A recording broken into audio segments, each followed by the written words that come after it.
Si hay algo que todos los que estamos aquí sabemos con toda certeza, sin lugar a dudas, es que todos moriremos algún día. Alguien decía, la muerte es la institución más democrática que existe. No deja lugar a la discriminación, ni admite ninguna excepción. La tasa de mortalidad humana es la misma en todo el mundo, una por persona. Una por persona. Es famosa la frase de Benjamin Franklin, el estadista norteamericano, que dijo que hay solo dos cosas absolutamente ciertas en la vida, la muerte y los impuestos. Pero eso no es del todo acertado, porque existen muchos mecanismos de evadir los impuestos. Pero no existe ningún mecanismo para evadir la muerte. Está establecido para los hombres que mueran una sola vez, dice en Hebreos capítulo 9, versículo 27, con la agravante de que ninguno de nosotros tenemos la menor idea de cuándo ni cómo será.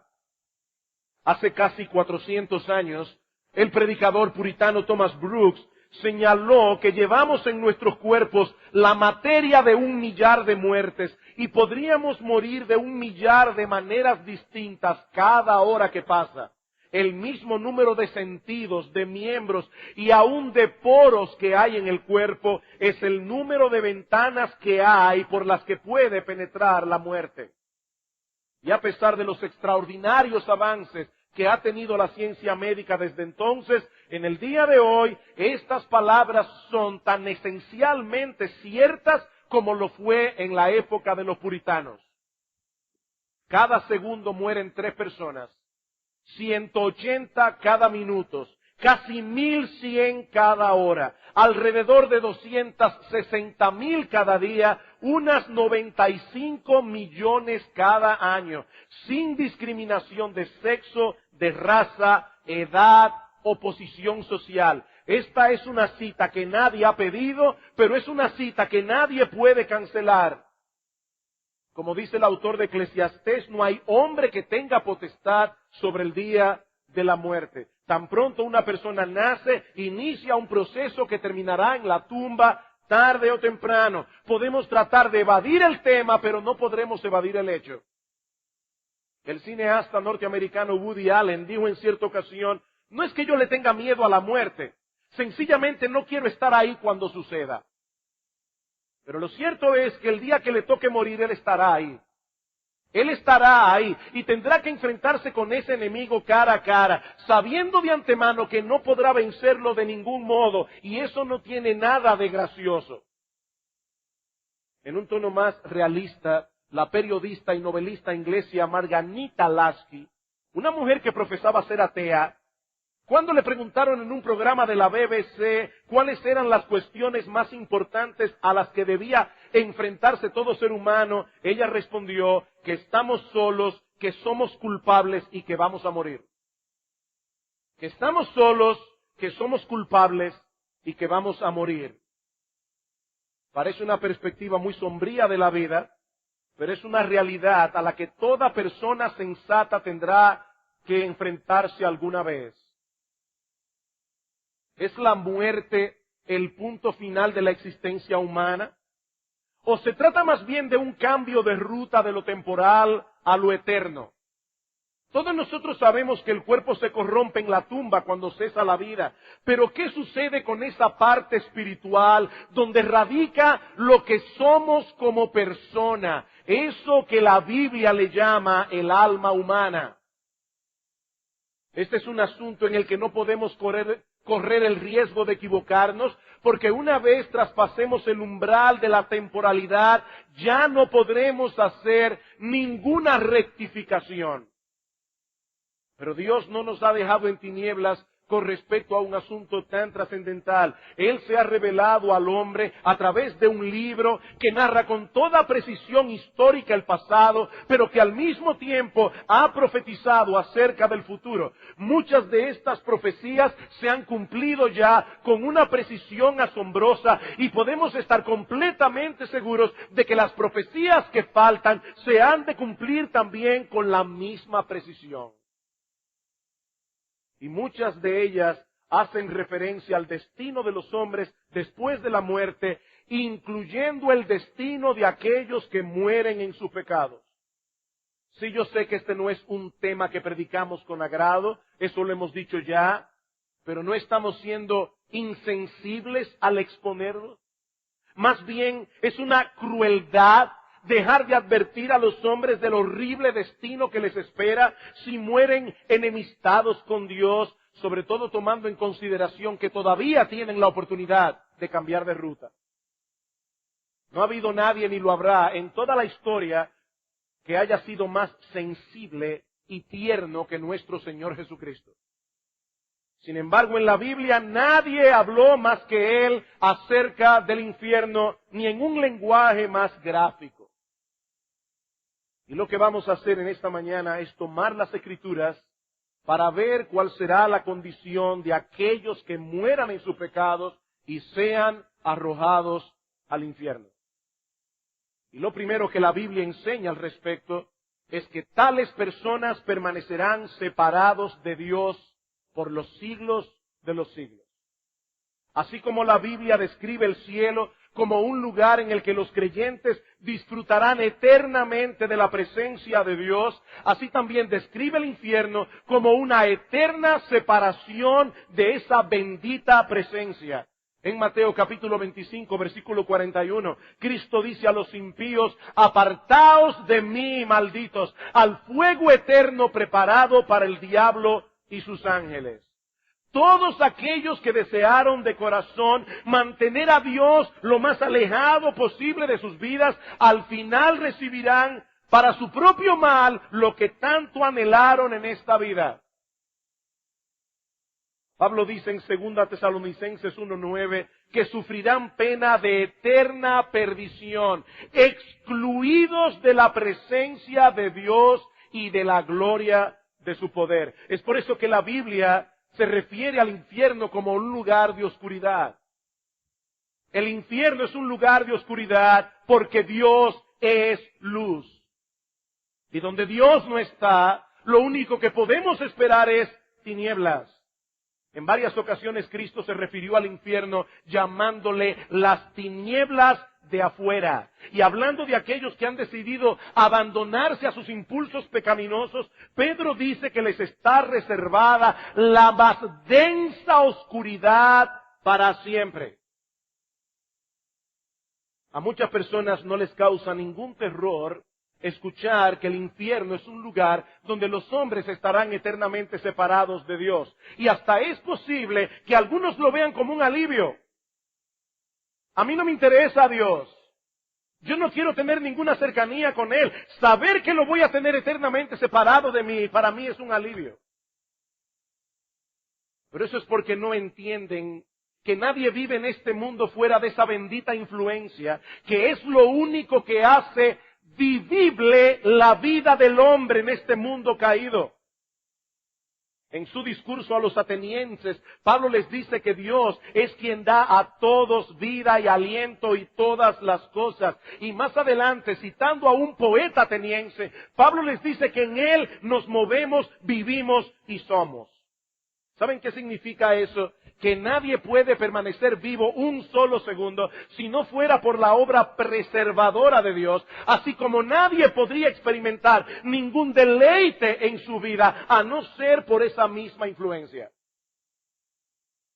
En otro discurso, esta vez en la ciudad de Listra, el apóstol Pablo les dice que Dios no se dejó a sí mismo sin testimonio, haciendo bien, dándonos lluvias del cielo y tiempos fructíferos, y ahora escuchen, llenando de sustento y alegría nuestros corazones.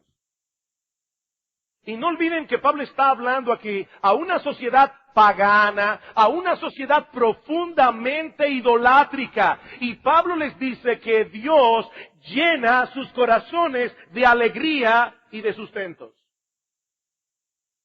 Queridos hermanos y personas que nos visitan en esta mañana, la capacidad de disfrutar la vida es un don de Dios. La capacidad de disfrutar la vida es un don de Dios. Dice Santiago que toda cosa buena desciende de lo alto.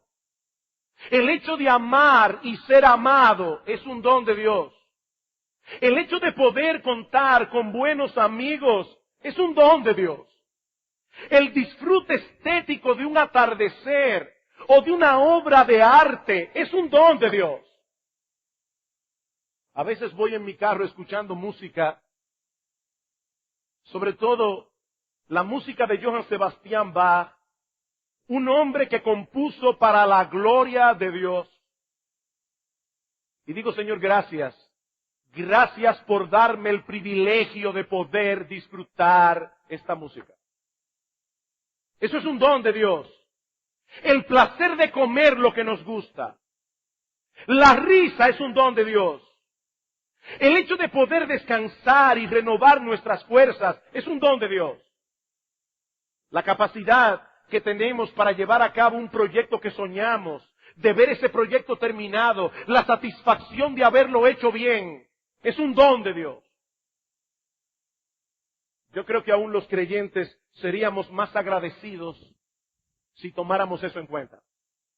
Pablo dice en Colosenses capítulo 3, versículo 17, que todo lo que hagamos debemos hacerlo en el nombre del Señor Jesús, dando gracias a Dios Padre por medio de Él. Señor, gracias por esta comida. Señor, gracias por este descanso. Señor, gracias por el amor de mi esposa. Gracias por el amor a mis hijos. Gracias por el disfrute de un atardecer. Gracias, Señor, 1000 veces gracias.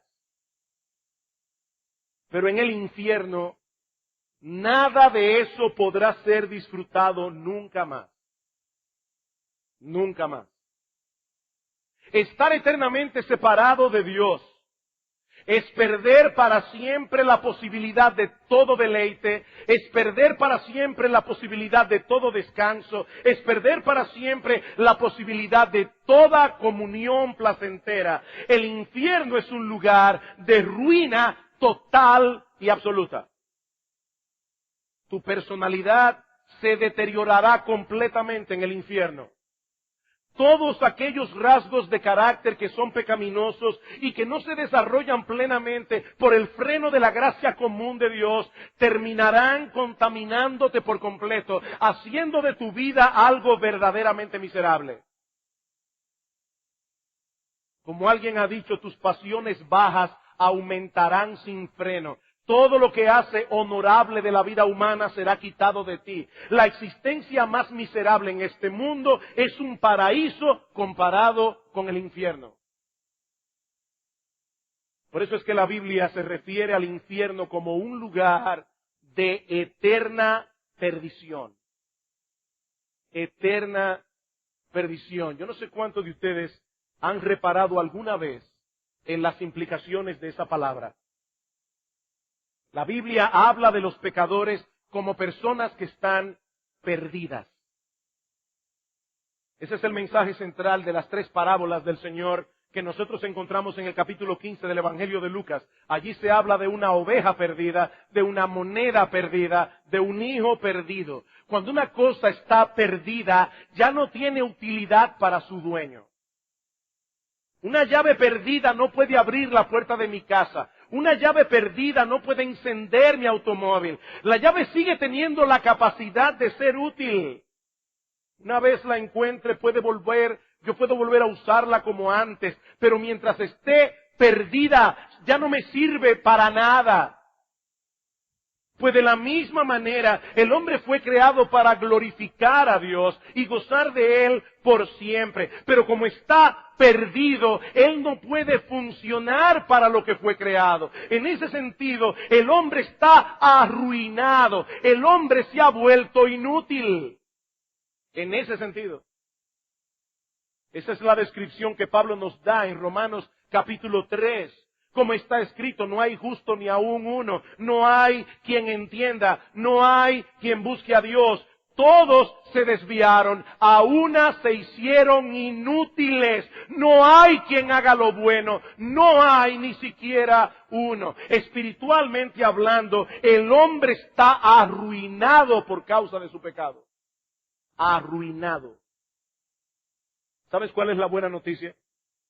Que Cristo vino a salvar y a buscar lo que se había perdido.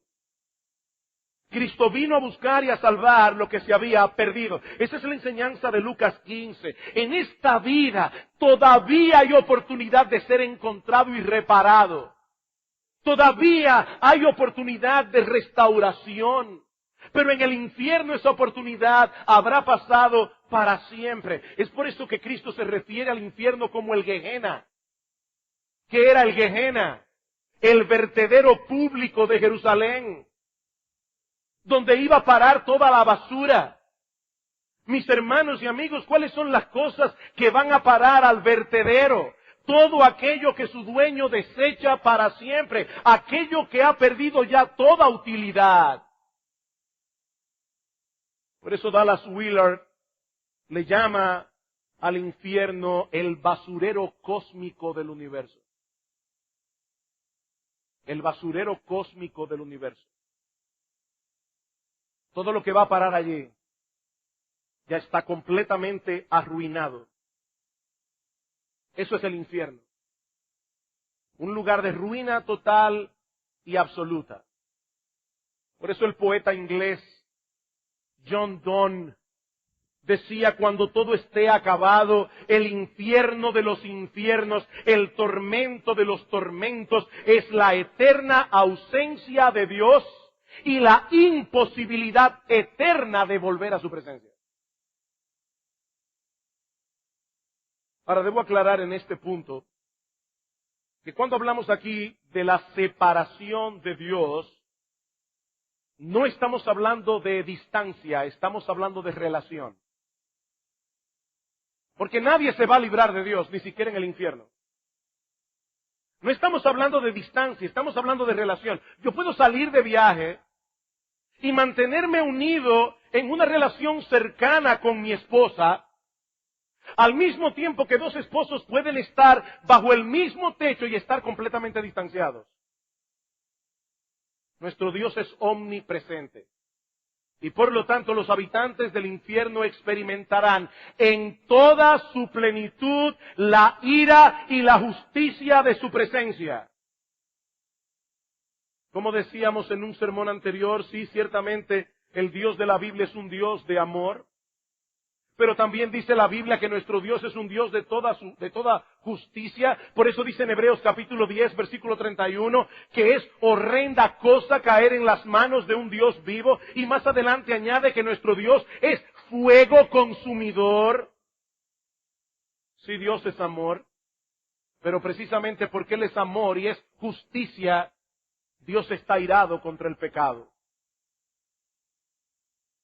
Su amor y su justicia, por decirlo de alguna manera, son el combustible del ardor de su ira. Una persona que realmente ama a los niños no puede ver con indiferencia que ese niño sea tratado con crueldad. La intensidad de nuestra ira es directamente proporcional a la intensidad de nuestro amor. Y tanto el amor como la justicia de Dios no tienen límites. Como dijo Jonathan Edwards, en la eternidad todos estarán en la presencia inmediata de Dios. Todos, para unos eso será el cielo, para otros eso será el infierno.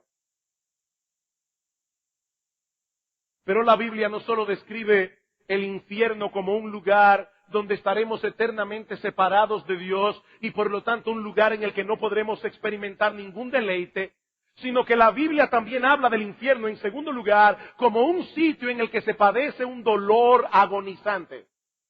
Un dolor agonizante. Una de las figuras que más se usa en las Escrituras para referirse al infierno es el fuego. Y esa figura comunica la idea de una intensa agonía.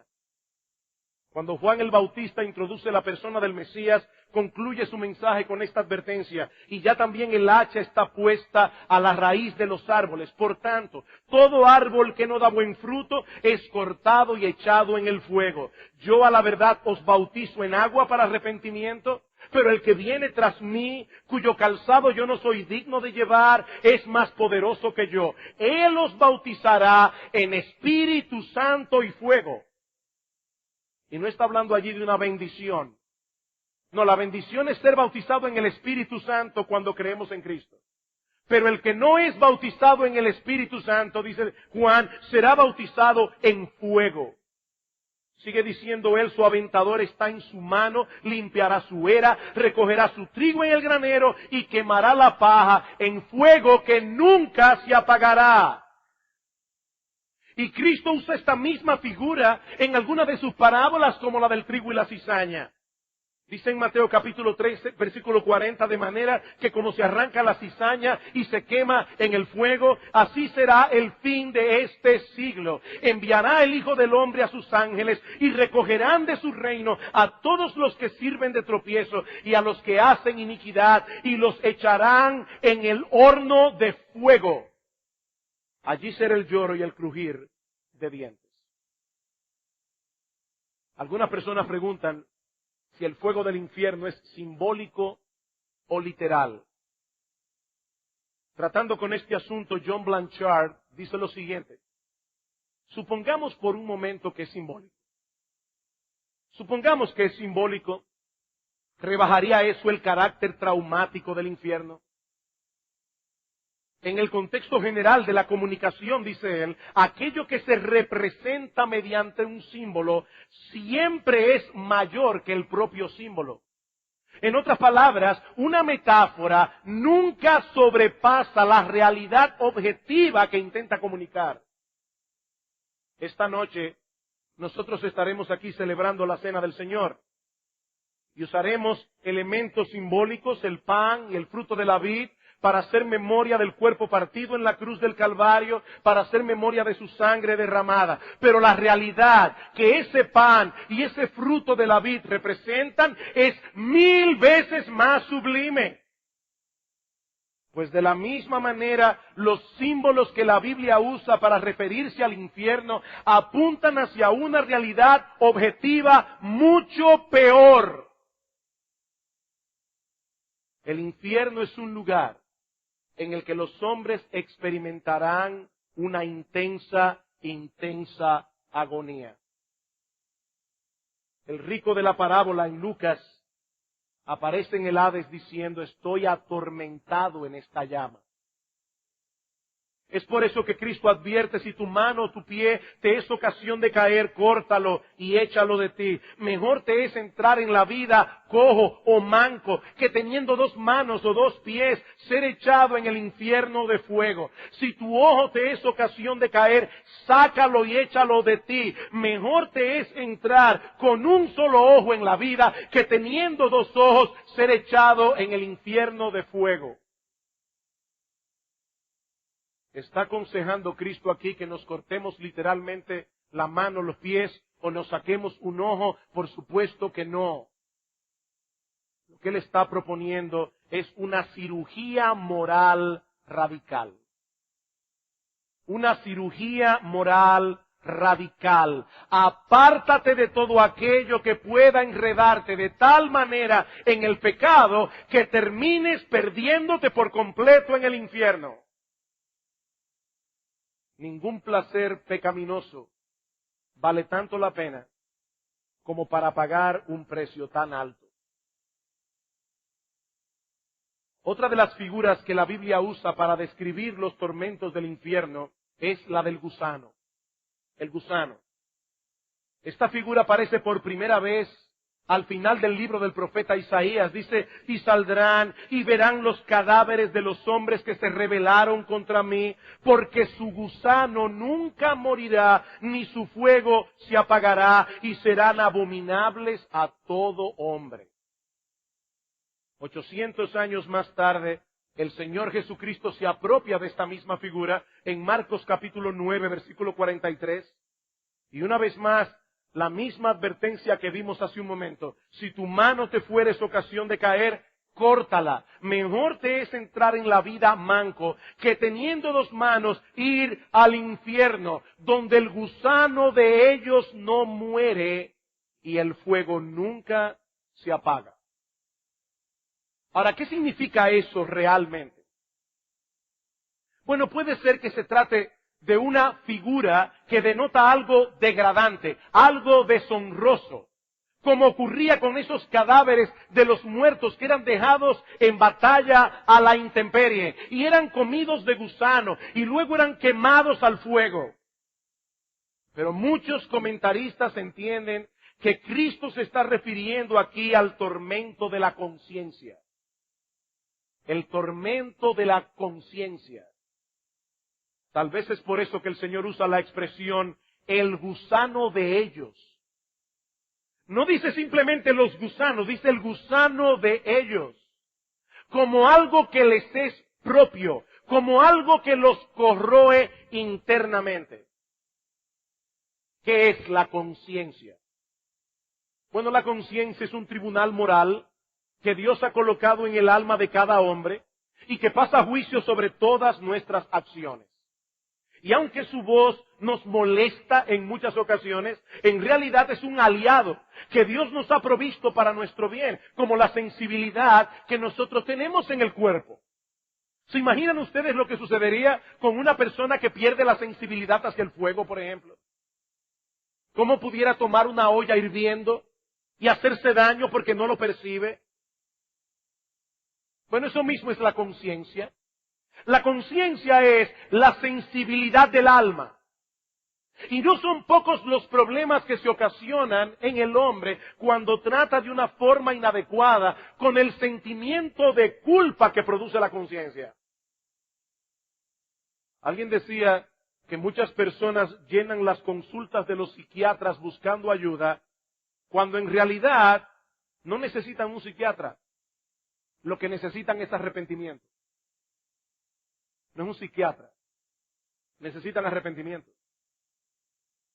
Es por eso que tantas personas buscan todas las maneras habidas y por haber para embotar sus sentidos. Y no tener que lidiar con ese malestar interno que produce una conciencia culpable, drogas, alcohol, exceso de entretenimiento. No quieren quedarse solos con su conciencia, porque ya han comenzado a experimentar un infierno en sus corazones. Otros simplemente se pasan la vida justificándose a sí mismos y echándoles la culpa a todo el mundo de las desgracias que han cosechado por sus propios pecados. Pero en el infierno ya no podrán evadir la voz de la conciencia nunca más. Nunca más. Ya no habrá ningún lugar donde esconderse, ninguna droga, ninguna diversión, ningún grupo de amigos, ninguna justificación deshonesta. No, la memoria será un tormento en el infierno. No solo la memoria de tus pecados, sino la memoria, el recuerdo de tantas oportunidades desperdiciadas. Por eso la Biblia nos advierte una y otra vez que allí será el lloro y el crujir de dientes. El lloro y el crujir de dientes. Así como podemos describir el cielo como un lugar en el que ya no habrá necesidad de botar ninguna lágrima de dolor, el infierno es un lugar donde los hombres experimentarán una intensa agonía y estarán llorando y crujiendo sus dientes por los siglos de los siglos. Y es interesante que la Biblia use esta última expresión, crujir de dientes, no solo para referirse a un profundo temor, sino también para referirse a una ira intensa. Una ira intensa, hablando de la reacción que provocó el discurso de Esteban ante los líderes religiosos de Israel. Dice en Hechos capítulo 7, versículo 54, que oyendo estas cosas se enfurecían en sus corazones y crujían los dientes contra él. El infierno será un lugar de espanto y terror, pero será también un lugar donde los pecadores experimentarán una ira incontenible y destructiva. Ira contra Dios ira contra su justicia, ira contra todos aquellos que fueron usados por el diablo como instrumentos para que terminaras allí tu existencia, ira contra ti mismo por haber endurecido tu corazón a la misericordia y al perdón de Dios.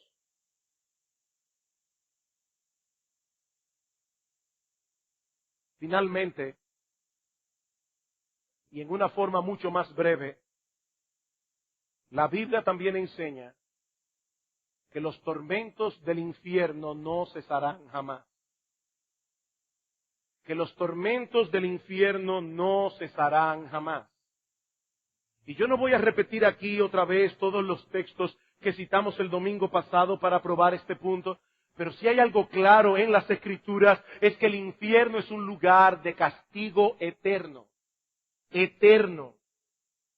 Cristo dice en Mateo capítulo 25, versículo 46, que de la misma manera que los justos heredarán la vida eterna, así también los impíos sufrirán una condenación perpetua.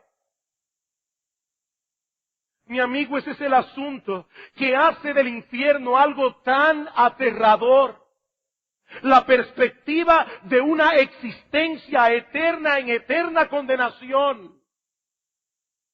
Como dijo en cierta ocasión Jonathan Edwards, la eternidad es el aguijón del infierno. La eternidad es el aguijón del infierno. ¿Alguna vez te has desvelado durante la noche sin poder conciliar el sueño por horas y horas? Yo lo he experimentado y no es una sensación que anhelo ni me deleita. Y miras el reloj, anhelando que llegue la mañana, y haces el esfuerzo por no pensar en la hora, pero cuando vuelves a mirar al reloj, pensando que ha pasado mucho tiempo, apenas van 15 minutos desde la última vez que lo miraste. Imagínate esa misma experiencia por los siglos de los siglos, sabiendo de antemano que la mañana nunca llegará y tendrás una idea aproximada de lo que debe ser estar en el infierno. Es por esa razón que Cristo echó mano de las imágenes más crudas para advertir a los hombres acerca de ese horrible lugar. Este no es el tipo de cosas en los que nosotros queremos comportarnos en una forma políticamente correcta. No, este no es el momento para tratar de ser polite. No, mi amigo. Toda esta semana he estado buscando en mi mente las palabras y las frases más adecuadas para poder impactar tu corazón, para poder hacerte reaccionar por el poder del Espíritu Santo, que usa la predicación del Evangelio para despertar el corazón de aquellos que están durmiendo. Porque lo cierto es que si aún no has venido a Cristo en arrepentimiento y fe, estás en grave peligro. En grave peligro. Mi amigo, por amor a tu alma inmortal, por amor a ese aspecto de tu personalidad que no se pudrirá en el infierno, porque el alma es imposible de desintegrarse, por amor a esa alma inmortal, no tomes en poco las advertencias del Hijo de Dios. Porque es obvio que para él estas enseñanzas acerca del infierno no eran un mero ejercicio académico acerca de un tema interesante. ¿Quieres saber qué tan horrible debe ser esa realidad? Considera el hecho de que Dios, el Hijo, la segunda persona de la Trinidad, el Rey de Reyes, el Señor de Señores, el Creador y sustentador del universo, decidió asumir una naturaleza humana semejante en todo a la nuestra, pero sin pecado, para poder pagar en una cruz el rescate del pecador al precio de su propia vida.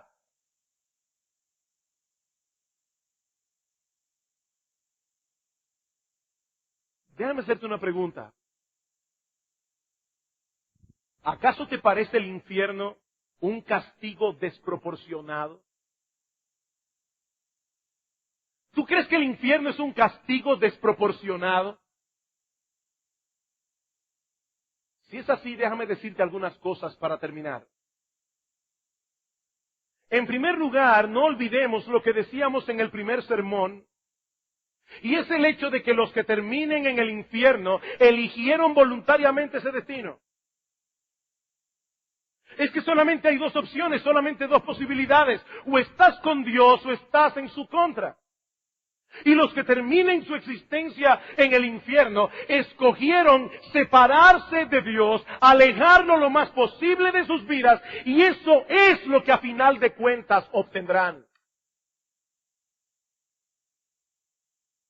Mi amigo, no lo olvides. Nadie terminará su existencia en el infierno habiendo querido ir al cielo. Habiendo querido ir al cielo por la presencia de Dios allí. Nadie. Dice Cristo, todo el que a mí viene yo no lo echo fuera. Buscad y hallaréis, llamad y se os abrirá. Nadie terminará en el infierno habiendo deseado de todo corazón terminar su existencia en la presencia de Dios, teniendo comunión con Dios, deleitándose en Él. Nadie.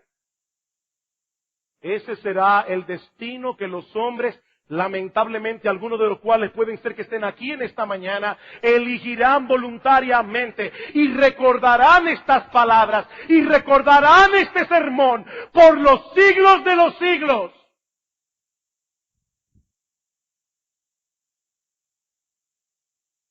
Por otra parte, nosotros nacimos en el mundo de Dios. Y por lo tanto, no estamos en posición de evaluar sus leyes, no estamos en posición de evaluar las sanciones que Dios le impone a aquellos que violen sus leyes. Nuestra única opción es someternos a Él, someternos a sus preceptos.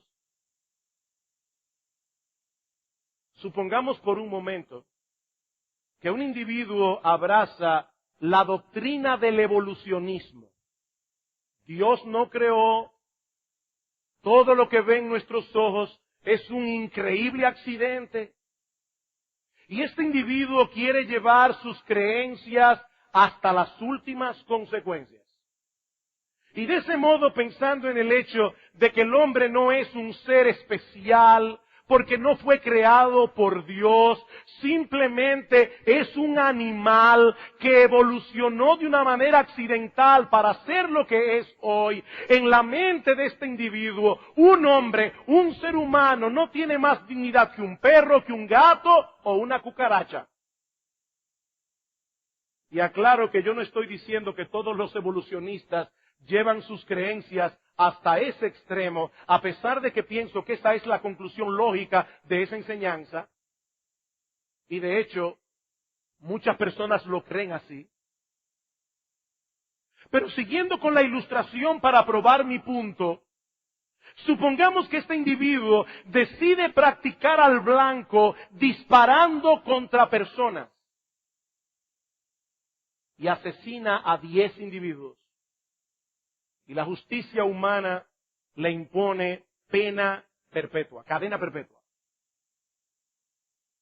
Pero entonces este individuo apela a la sentencia, basándose en el hecho de que al condenarlo están violando sus derechos y están violando su libertad de conciencia. Él simplemente actuó de la forma como él creía. ¿Creen ustedes que la justicia humana debería exonerarlo del castigo? De ninguna manera.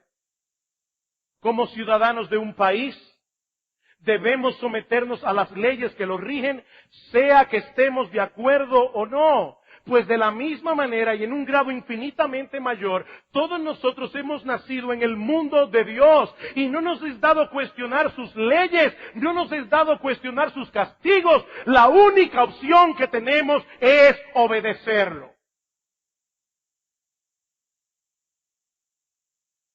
Por otro lado, ¿ustedes creen que el mundo sería más justo de no existir el infierno? ¿Piensan ustedes que el mundo sería un lugar mejor donde vivir si los criminales pudieran evadir la justicia humana y no tuvieran que enfrentarse luego a la justicia de Dios? ¿Saben cuántos hombres perversos que han dañado la vida de miles de personas, incluso hombres que han dañado la vida de niños en su infancia, han muerto tranquilos en su cama? Ahora yo les pregunto, ¿ustedes creen que eso es justo? Yo pienso que no. Y sospecho que muchos de ustedes piensan lo mismo. El problema es que Dios no mira únicamente los pecados de algunos hombres, sino todos los pecados que todos cometemos a diario, comenzando por la violación de los dos mandamientos más importantes de la ley. Amarás a Dios con todo tu corazón, con toda tu alma, con toda tu mente, con todas tus fuerzas y al prójimo como a ti mismo. Vivimos violando esos dos mandamientos durante toda nuestra vida. Mi amigo, nosotros no estamos en posición de evaluar cuál es el castigo que merecemos. Porque estamos tan acostumbrados al pecado que no podemos verlo como Dios lo ve desde su posición de santidad perfecta. Él es el único ser de en todo el universo que puede evaluar la magnitud del pecado con absoluta objetividad y con absoluta imparcialidad. Solo Dios. Pero todavía hay algo más. Mi amigo, piensa en el hecho de que Dios no solo nos advirtió claramente acerca del peligro de la condenación del infierno, sino que pagó un precio extraordinariamente alto para poder otorgarnos su perdón sin pasar por alto su justicia, la sangre de su propio Hijo, la segunda persona de la Trinidad encarnada. Y a través del Evangelio, hoy mismo, Él te ofrece el perdón de todos tus pecados. De todos tus pecados, únicamente por la fe. Por la fe en ese sacrificio que el Salvador llevó a cabo en la cruz del Calvario. Mi amigo, esa salvación está disponible para ti en este mismo instante. En este mismo instante. Si te refugias únicamente en la justicia perfecta de Cristo y en su obra redentora. Mi amigo, allí donde estás, ahora mismo, en este instante, olvídate de la lluvia por un momento. Yo te ruego, te suplico, con todo mi corazón, con toda mi alma, que le pidas a Dios que tenga misericordia de ti. Pídele a Dios que tenga misericordia de ti. Pídele porque Él es amplio en perdonar. Pídeselo en este mismo instante, ahora. Y yo te aseguro por la bendita palabra de Dios que esa misericordia te será otorgada ahora mismo, instantáneamente, sin demora. El que escucha mi palabra y cree al que me envió, tiene vida eterna, dice el Señor, y no vendrá a condenación, mas ha pasado de muerte a vida. ¿Quiénes los que escuchan y creen? Los que escuchan y creen. Le decía en esta semana a una persona, le recordaba el pecado de David, y cómo David había cometido un pecado atroz. Adulterio, homicidio, había ocultado su pecado por meses, hasta que viene Natán, le hace una historia, lo convence de pecado. David dice, yo he pecado contra Dios. Y Natán le dice, y Dios ha remitido, ha perdonado en este mismo instante tu pecado. ¡Qué maravilla! El amor y la misericordia de Dios. Dios pudo haberle dicho a David, no, David, tuviste meses ocultando tu maldad. Tuviste meses haciendo que los enemigos míos blasfemaran mi nombre. Meses tendrás que esperar hasta que yo emita el decreto en la corte celestial, el decreto del perdón. No, pero no fue así, porque nuestro Dios es amplio en misericordia y Él se deleita en perdonar. Mi amigo, ¿por qué vas a despreciar tanta gracia y tanta misericordia? Dice el autor de la carta a los Hebreos, ¿cómo escaparemos si descuidamos una salvación tan grande? ¿Cómo escaparemos? Mi amigo, el momento de escapar es ahora. Ahora, en este mismo instante, allí donde estás, pídele a Dios que te abra los ojos. Pídeselo. Pídele a Dios que enternezca tu corazón. Pídele a Dios allí donde estás, en este mismo instante, que tenga misericordia de ti. Pídele aún que te dé la gracia de la fe y del arrepentimiento. Pídeselo a Él. Pídele que tenga misericordia. Y no me creas a mí. Créele a la Biblia. Misericordia en esta misma mañana te será otorgada. ¿Cómo escaparemos si descuidamos una salvación tan grande? Vamos a orar. Padre, queremos darte muchas gracias en esta mañana, porque por más duras que suenen estas palabras, el hecho de tú haber dejado tantas advertencias en ese libro sagrado inspirado por ti, es una gran misericordia. Señor, pero 1000 veces más gracias, porque no te limitaste a advertir a los hombres, sino que también pagaste el precio de nuestra salvación. Oh, gracias por el Cordero. Gracias por nuestro bendito Salvador. Gracias porque Él, siendo Dios, no escatimó el ser igual a Dios como cosa a la cual aferrarse. Asumió una naturaleza humana y allí en la cruz experimentó el infierno en nuestro lugar.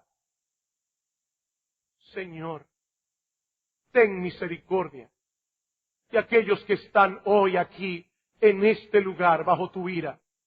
Ten misericordia de aquellos que están ciegos a su condición.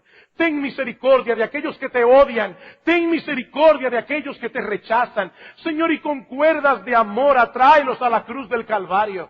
Señor, no les tomes en cuenta sus pecados, como tú no tomaste en cuenta los nuestros. Señor, ten misericordia, complácete y deleítate hoy en conceder arrepentimiento y fe. Bendito Rey, sálvate, lo imploramos. Sálvate, lo imploramos. En el precioso nombre de nuestro gran Dios y Salvador, Jesucristo. Amén.